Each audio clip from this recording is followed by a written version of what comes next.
નમસ્કાર, તમે જોઈ રહ્યા છો પ્રકોપ ન્યૂઝ।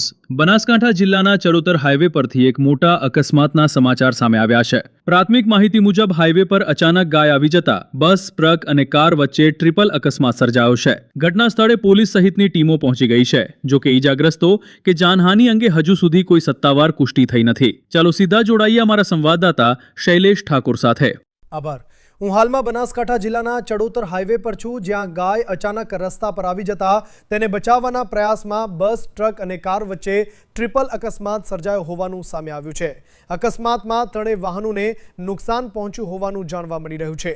બનાવ બાદ થોડા સમય માટે હાઈવે પર વાહન વ્યવહાર પણ પ્રભાવિત થયો હતો।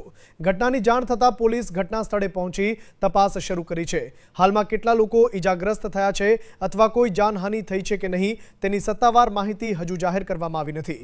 હાઈવે પર અચાનક રખડતા પશુઓના કારણે અકસ્માતની ઘટનાઓ ફરી એકવાર ચિંતાનો વિષય બની છે। વાહન ચાલકોને સાવચેતી રાખીને નિયંત્રિત ઝડપે વાહન ચલાવવાની અપીલ કરવામાં આવી રહી છે। કેમેરામેન સાથે હું શૈલેષ ઠાકોર, પ્રકોપ ન્યૂઝ, છાપી।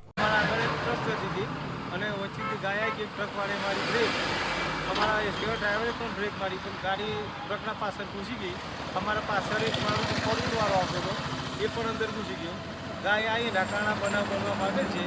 શું સામાન્ય કોઈ જાનહાનિ થયેલ નથી, કોઈને ઈજા થયેલ નથી।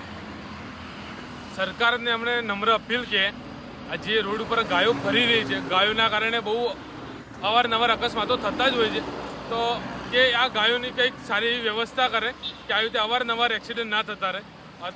અગાઉ બી એક્સિડન્ટ થયેલા છે ને અત્યારે બી થયો।